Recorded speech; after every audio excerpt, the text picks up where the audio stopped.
Well, for anyone who's ever had a hard time opening these clips, this is how this one works.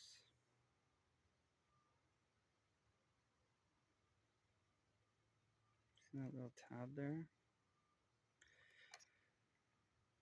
So what I used was a dental pick thing, shaped like that. And I got in there, like so, this end.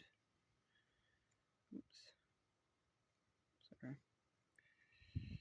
And I push down on the little tabby thing and pull downwards.